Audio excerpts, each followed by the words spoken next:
बड़ा विस्तार दे नाल भारत के सूबे उत्तर प्रदेश की सरकार के वलों अगले साल लखनऊ के 10 ਤੋਂ 12 फरवरी तक ग्लोबल इन्वेस्टर सम्मेलन आयोजित किया जा रहा है। ਵੱਖ-ਵੱਖ देशों के निवेशकों को अपन योजनावां की जानकारी देण अते उन्हां नूं इस सम्मेलन दे विच भाग लैण दे लई प्रेरित करन दे इरादे नाल यूपी सरकार के मंत्री अते अधिकारी ਵੱਖ-ਵੱਖ देशों के विच रोड शो मीटिंगां कर रहे हैं अते हुण इह मीटिंगां दा सिलसिला अमरीका दे विच भी चल रहा है, जिन्हां नूं वड्डे निवेशकों के वलों भरमा हुंगारा मिलण दीआं खबरां ने। पेश है इस बारे वाशिंगटन डीसी तो साडे सहयोगी सुखपाल सिंह धनोआ दी यह विशेष रिपोर्ट।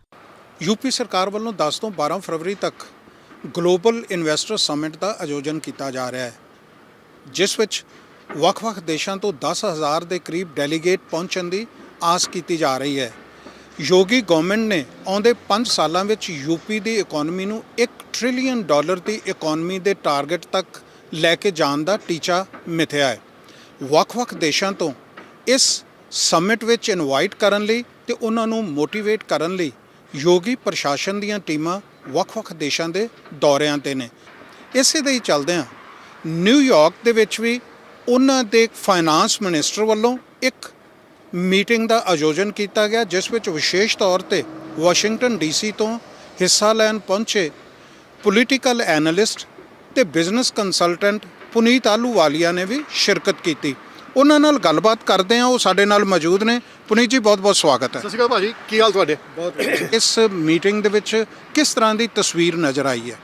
भाजी सब तो बड़ी चीज़ सी कि this is the new India which is really looking to flex its muscle.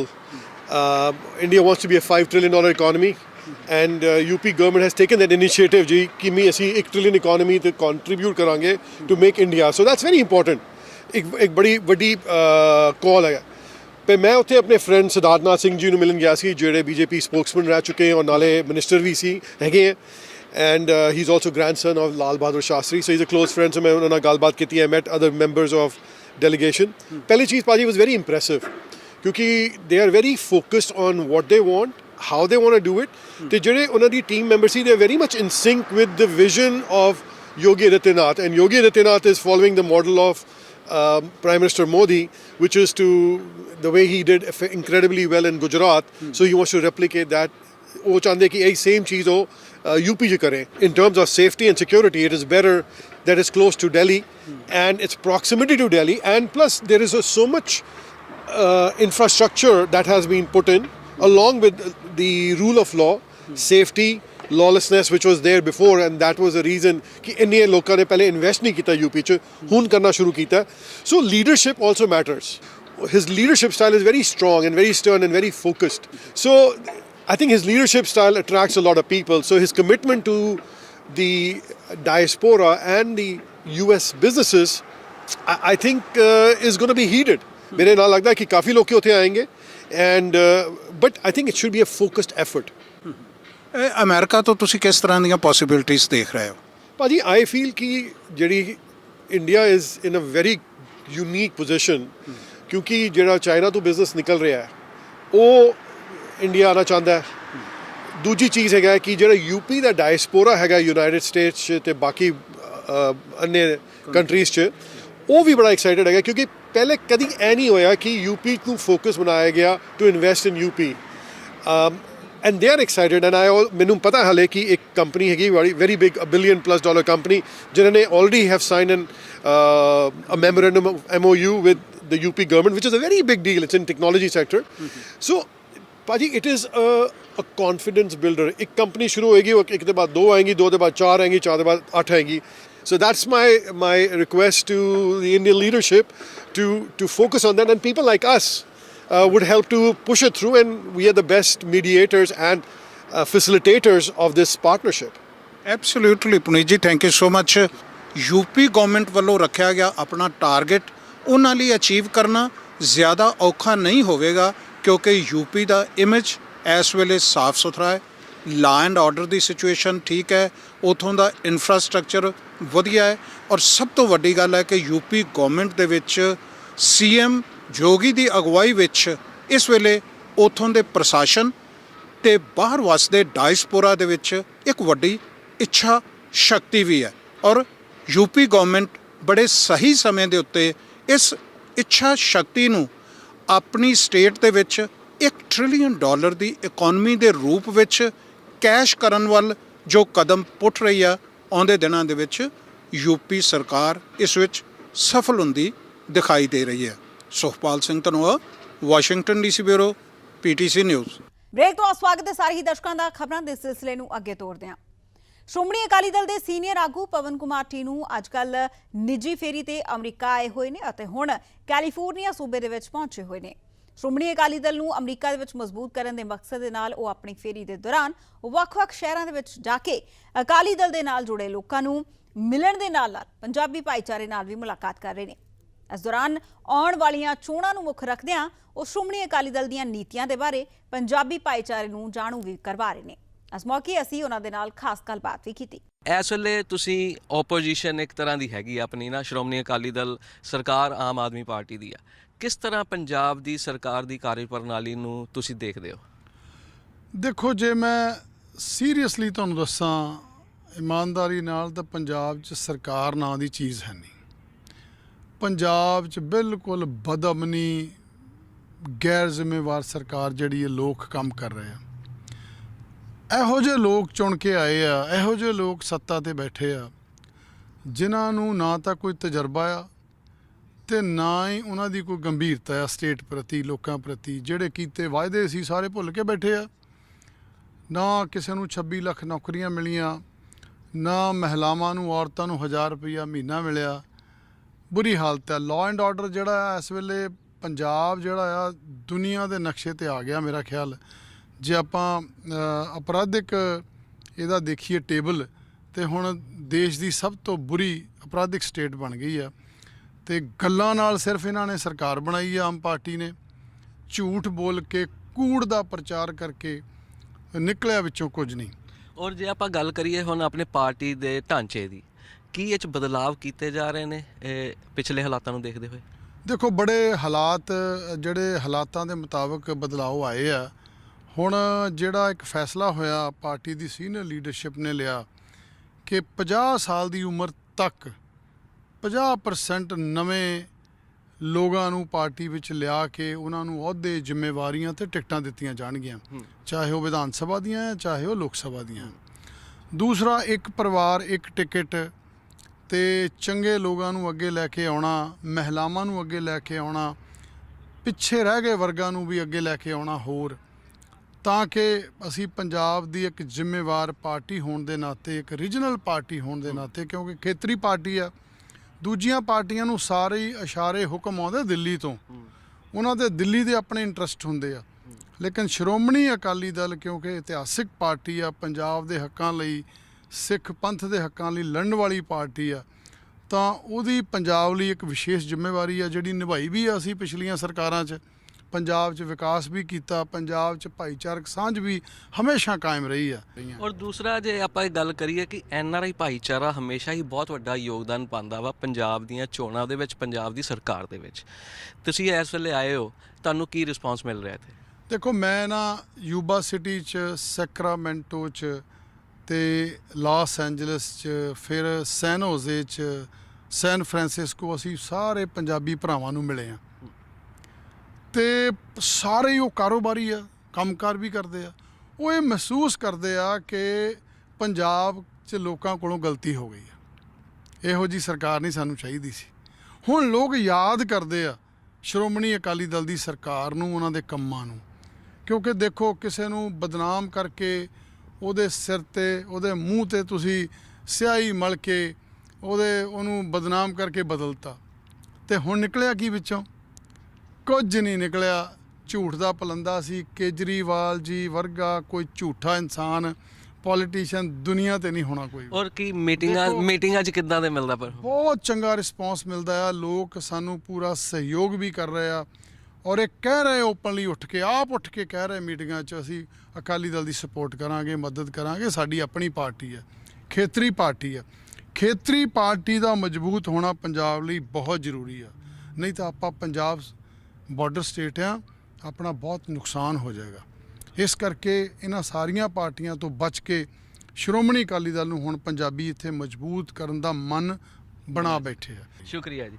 ਸੋ ਪਵਨ ਟੀਨੂ ਜੀ ਅਮਰੀਕਾ ਦੀ ਫੇਰੀ ਤੇ ਨੇ, ਇੱਥੇ ਆ ਕੇ ਮੀਟਿੰਗਾਂ ਵੀ ਕਰ ਰਹੇ ਨੇ, ਭਾਈਚਾਰੇ ਦੇ ਨਾਲ ਮੁਲਾਕਾਤਾਂ ਵੀ ਕਰ ਰਹੇ ਨੇ, ਔਰ ਜਿੱਦਾਂ ਕਿ ਇਹਨਾਂ ਨੇ ਕਿਹਾ ਕਿ ਖੇਤਰੀ ਪਾਰਟੀ ਹੈ ਔਰ ਪੰਜਾਬ ਵਾਸਤੇ ਖੇਤਰੀ ਪਾਰਟੀ ਦਾ ਮਜ਼ਬੂਤ ਹੋਣਾ ਬਹੁਤ ਜ਼ਰੂਰੀ ਹੈ। ਇਸ ਦੇ ਨਾਲ ਨਾਲ ਜਿਹੜੇ ਸ਼੍ਰੋਮਣੀ ਅਕਾਲੀ ਦਲ ਦੇ ਢਾਂਚੇ ਵਿੱਚ ਵੀ ਲਗਾਤਾਰ ਬਦਲਾਵ ਕੀਤੇ ਜਾ ਰਹੇ ਨੇ, ਜਿਹੜਾ ਪਿਛੜਿਆ ਵਰਗ ਆ, ਮਹਿਲਾਵਾਂ, ਨੌਜਵਾਨਾਂ ਨੂੰ ਅੱਗੇ ਲਿਆਉਣ ਦੀ ਕੋਸ਼ਿਸ਼ ਕੀਤੀ ਜਾ ਰਹੀ ਹੈ ਤਾਂ ਕਿ ਇੱਕ ਵਾਰ ਫਿਰ ਮਜ਼ਬੂਤੀ ਨਾਲ ਉੱਭਰ ਕੇ ਸ਼੍ਰੋਮਣੀ ਅਕਾਲੀ ਦਲ ਸਾਹਮਣੇ ਆਵੇ। Kumar Sanjeev, PTC news, Fresno, California. ਇਤਫਾਕ ਦੇ ਸਾਰੇ ਹੀ ਦਰਸ਼ਕਾਂ ਦਾ ਖਬਰਾਂ ਦੇ ਸਿਲਸਿਲੇ ਨੂੰ ਅੱਗੇ ਤੋਰਦੇ ਹਾਂ।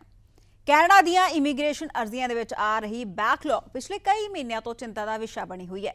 IRCC ਦੇ ਗਲੋਬਲ ਕੇਸ ਮੈਨੇਜਮੈਂਟ ਸਿਸਟਮ ਦੇ ਮੁਤਾਬਕ ਹਜ਼ਾਰਾਂ ਅਰਜ਼ੀਆਂ ਪਿਛਲੇ ਸਾਲਾਂ ਤੋਂ ਪੈਂਡਿੰਗ ਪਈਆਂ ਨੇ, ਜਿਨ੍ਹਾਂ ਨੂੰ ਹਾਲ ਹੀ ਦੇ ਵਿੱਚ ਇਮੀਗ੍ਰੇਸ਼ਨ ਅਧਿਕਾਰੀਆਂ ਨੂੰ ਸੌਂਪਿਆ ਗਿਆ ਹੈ। ਵੇਖਦੇ ਹਾਂ ਇਸ ਸੰਬੰਧੀ ਖਾਸ ਰਿਪੋਰਟ।